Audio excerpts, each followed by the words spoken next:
Good morning to all students. आज की class में हम लोग बहुत ही वेरी वेरी इंपॉर्टेंट टॉपिक के बारे में पढ़ने के लिए जा रहे हैं और हमारा उस टॉपिक का नाम है IUPAC नामकरण।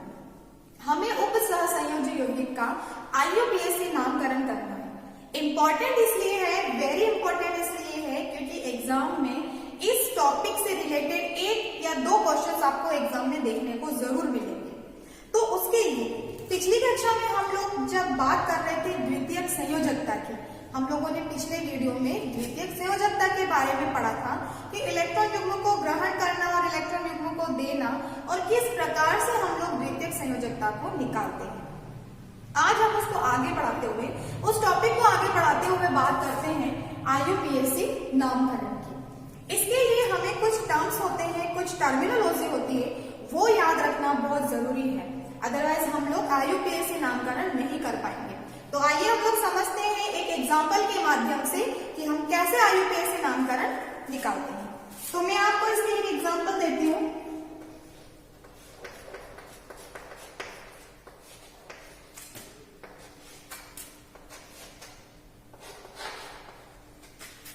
ये एक एग्जाम्पल है हमारे सामने। इसमें आपको एक बात बहुत अच्छे से याद रखनी है कि इसको आप कहते हैं गुरु कोष्ठक, इसको कहा जाता है गुरु कोष्ठक। उसके बाद में गुरु कोष्ठक के अंदर एक इलेक्ट्रॉन युग्म ग्रहण करने वाला है और एक इलेक्ट्रॉन युग्म को देने वाला है। तो जो इलेक्ट्रॉन युग्म, एकाकी इलेक्ट्रॉन युग्म मतलब कि इलेक्ट्रॉन को, कि जो परमाणु एकाकी इलेक्ट्रॉन युग्म को ग्रहण करता है उसको क्या कहते हैं हम लोग? केंद्रीय परमाणु। अब इन दोनों में एकाकी युग्म इलेक्ट्रॉन को ग्रहण कौन करता है? कोबाल्ट करता है ना। हम देखकर आए हैं कि NH3 जो है कोबाल्ट को क्या करता है? इलेक्ट्रॉन देता है। पिछली कक्षा में, पिछले वीडियो में हम लोगों ने देखा था कि यहाँ पर NH3 क्या करता है? कोबाल्ट को इलेक्ट्रॉन देता है, मतलब कि देने वाला कौन है? अमोनिया, और ग्रहण करने वाला कौन है? कोबाल्ट। तो जो एकाकी इलेक्ट्रॉन युग्म को ग्रहण करता है वो क्या कहलाता है? केंद्रीय परमाणु।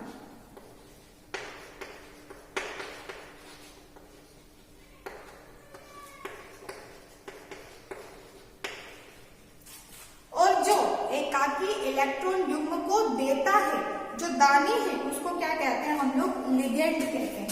यानी कि हमारा NH3 क्या है यहाँ पर? लिगेंड। गुरु कोष्ठक के बाहर है हमारा धन आयन और ऋण आयन। यहाँ पर Cl कितने हैं? 3 है। हमें पता है कि Cl क्या होता है? माइनस, है ना। तो यहाँ पर कितने हो गए? माइनस का 3। अब माइनस को बैलेंस करने के लिए हमें प्लस की जरूरत पड़ती है।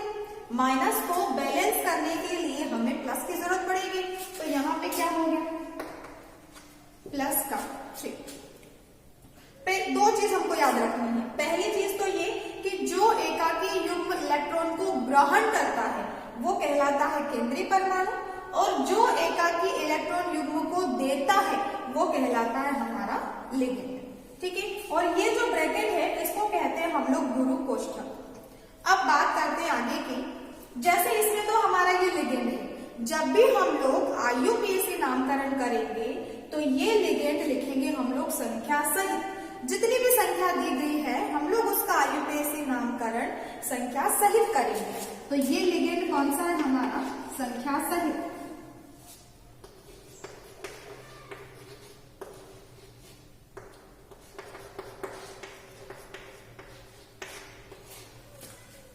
ये जो लिगेंड है आपके अनेक प्रकार के होते हैं, कि बहुत सारी परिभाषाएं होती है, अलग अलग प्रकार के लिगेंड होते हैं। हम इसकी जो परिभाषा है वो हम आगे समझेंगे अच्छे से। तो आपको याद रखना है कि इसमें केंद्रीय परमाणु क्या है? कोबाल्ट, और हमारा लिगेंड क्या है यहाँ पर? अमोनिया।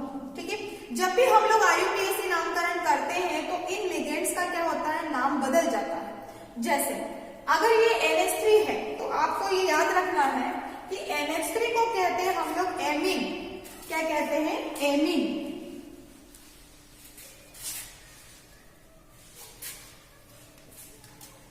NH3 को यहाँ पर एक एग्जाम्पल और लेते हैं हम लोग।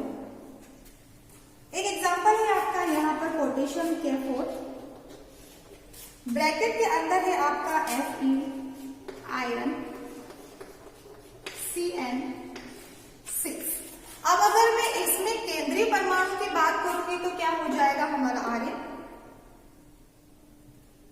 आयरन, और Cn क्या हो जाएगा हमारा लिगेंड हो जाएगा। ठीक है, मैंने क्या कहा कि लिगेंड्स का क्या होता है, नाम बदल जाता है जब हम लोग IUPAC नामकरण करते हैं। तो NH3 जब भी आएगा, किसी भी एग्जाम्पल में आए तो NH3 को आपको याद रखना है एमीन।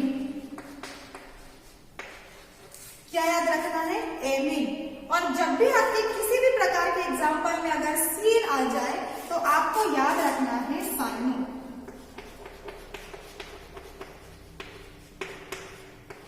क्या करना है, याद रखना है आपको साइनो। ठीक है, तो ये NH3 और ये क्या है, CN, मतलब NH3 को हम क्या कहेंगे, एमीन, और CN को क्या कहेंगे हम लोग, साइनो कहेंगे। ठीक है, तो हमारे कुछ IUPAC नामकरण के लिए कुछ रूल्स होते हैं। अगर हम लोगों ने उन 2 रूल्स को पढ़ लिया तो हमारे लिए IUPAC नामकरण जो बहुत ही इजी हो जाएगा।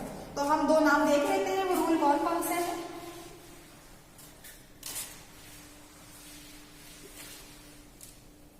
आपका पहला रूल ये है, रूल नंबर 1। सबसे पहले हमको क्या करना है, हमको लिगेंड लिखना है, वो भी संख्या सही।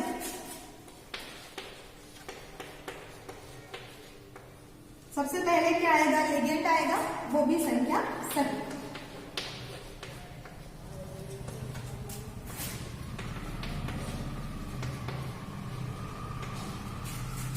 उसके बाद में क्या आएगा, उसके बाद में आएंगे आपके केंद्रीय परमाणु। क्या आएंगे, केंद्रीय परमाणु।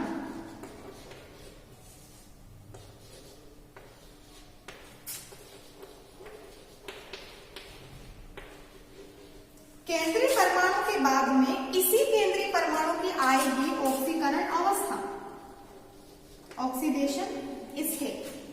जब भी हम इसकी ऑक्सीडेशन स्टेट निकालेंगे और जो भी नंबर आएगा उस नंबर को लिखेंगे हम लोग रोमन में। आपको ये बात याद रखनी है कि ऑक्सीकरण अवस्था को या ऑक्सीडेशन स्टेट को हमें किस रूप में लिखना है, रोमन में। ऑक्सीडेशन स्टेट को किस में लिखेंगे हम लोग, रोमन नंबर या रोमन संख्या में। ठीक है, तो हमारा पहला रूल क्या था कि हमको लिगेंड, सबसे पहले क्या आएगा, लिगेंड आएगा संख्या सहित। लेकिन यहां पर फिर वापस से जो लिगेंड आएगा उसका नाम क्या हो जाएगा, बदल जाएगा। तो नाम क्या होगा इसमें, परिवर्तित, मतलब नाम बदलेगा।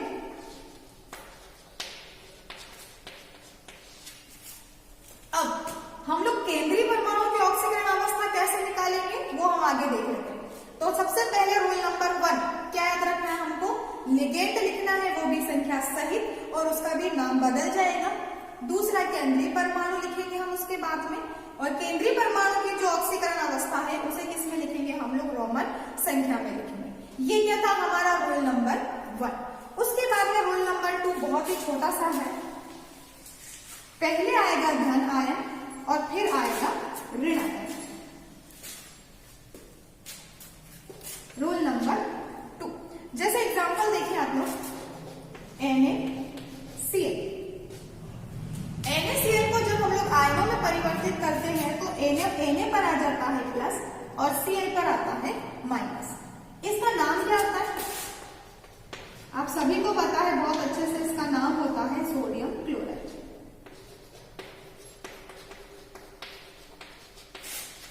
तो पहले क्या आया, धन, फिर क्या आया, ऋण।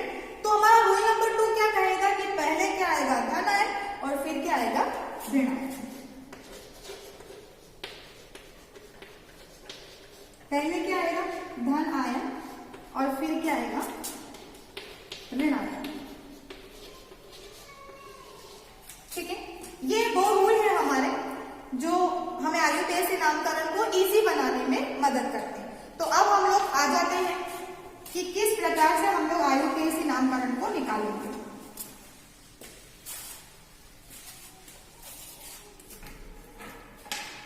सबसे पहले देखें हम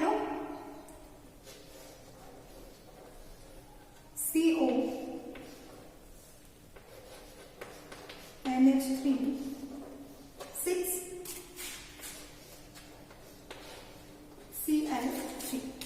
एक IUPAC नामकरण मैं आपको बताऊंगी और एक IUPAC नामकरण आपको निकालना है जो मैं होमवर्क के तौर पर आपको दूंगी। तो पहला देखो हमारा क्या था, रूल नंबर 1, लिगेंड लिखना है वो भी संख्या सही। इसमें लिगेंड क्या है, NH3 है। NH3 की संख्या कितनी है, 6। एक को क्या कहेंगे हम लोग, मोनो। दो को क्या कहते हैं हम लोग, डाई। तीन को क्या कहते हैं, ट्राई। चार को क्या कहते हैं, टेट्रा। पांच को क्या कहते हैं, पेंटा। और 6 को क्या कहते हैं हम लोग, हेक्सा कहते हैं। अमोनिया कितने हैं, 6 अमोनिया है। और हमने क्या कहा था कि लिगेंड का नाम बदल जाएगा, तो NH3 किसमें बदला था, हमारा एमीन में बदला था। तो क्या हो गया, ये क्या हो गया, हेक्सा एमीन।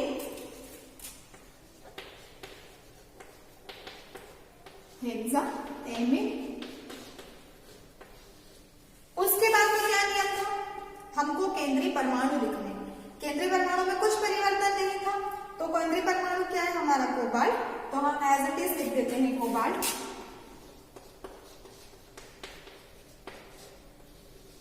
फिर हमने क्या कहा था, ऑक्सीकरण अवस्था लिखनी है, किसकी, केंद्रीय परमाणु की, और वो भी किस में लिखनी है, रोमन नंबर में। तो सबसे पहले देखो आप लोग कि ऑक्सीकरण अवस्था कैसे निकाली जाती है। जैसे जिसकी निकालनी है उसको तो हम x मानेंगे, इसकी निकालनी थी, इसको मान लिया x। अब देखो यहां पर इस गुरु कोष्ठक के अंदर यहां पे कोई भी आवेश नहीं है, न धन आयन न ऋण आयन, यहां पर कोई भी आवेश नहीं है। जब आवेश नहीं है तो हम क्या मान लेते हैं, 0 0। अब यहां पर क्लोरीन कितने हैं, 3। हमें पता है कि क्लोरीन, एक क्लोरीन की संयोजकता कितनी होती है, -1। और क्लोरीन पे भी कौन सा चार्ज होता है, माइनस का। एक क्लोरीन की -1 तो 3 क्लोरीन की कितनी हो गई, -3, तो -3। अब देखो अब इस पूरे कोष्ठक पर कोई भी आवेश नहीं है, इस पूरे कोष्ठक पर कोई भी आवेश नहीं है। अगर कोष्ठक पर आवेश नहीं है तो बराबर का 0। आया समझ में। एक बार और देखते हैं, जिसकी भी हमें ऑक्सीकरण अवस्था निकालनी, जिसकी क्या, हमें हमेशा केंद्रीय परमाणु की निकालनी है। तो केंद्रीय परमाणु की ऑक्सीकरण अवस्था हमको निकालनी है, तो यहाँ पर जो भी आपको तत्व परमाणु दिया है उसको तो क्या मान लेंगे हम लोग, x। अब हम दूसरी बात क्या देखेंगे कि यहाँ पर कोई आवेश है या नहीं। तो हमें दिखाई दे रहा है कि यहाँ पर कोई भी आवेश, गुरु कोष्ठक के अंदर कोई भी आवेश नहीं है, तो हमने क्या मान लिया, 0। अब कोष्ठक के बाहर आ जाओ। कोष्ठक के बाहर देखो यहाँ पे क्लोरीन कितने हैं, 3। हमें ये बात पता है कि क्लोरीन की कितनी होती है ऑक्सीकरण अवस्था, -1। यहाँ पे कितनी है, 3 क्लोरीन है, तो कितनी होगी, -3। अब यहाँ पर एक भी आवेश नहीं है, यहाँ पर इस कोष्ठक के बाहर एक भी आवेश नहीं बचा, तो बराबर का 0। तो देखो x बराबर कितनी आ गई, 3। मतलब कि कोबाल्ट की ऑक्सीकरण अवस्था कितनी है, +3। ठीक है। अब देखो हेक्साएमीन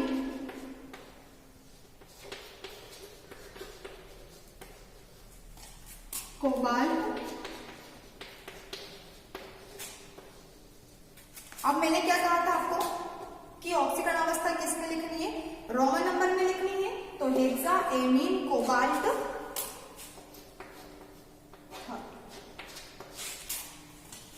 ये हो गया पूरा ही IUPAC नामकरण। बिल्कुल इसी प्रकार से मैं आपको एक एग्जांपल दे रही हूँ, उसको आपको निकालना है और मुझे बताना है कि इसका IUPAC नामकरण क्या हो। तो हमारा एग्जांपल है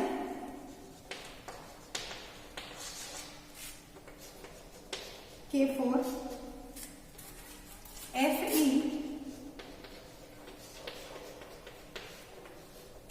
CN6। ठीक है। कुछ लिगेंड्स के जो नाम होते हैं वो नामकरण में आपको कुछ PDF निकाल कर दे दूंगी, तो आपको याद रहेगा कि किस लिगेंड का नाम बदलकर और क्या आएगा।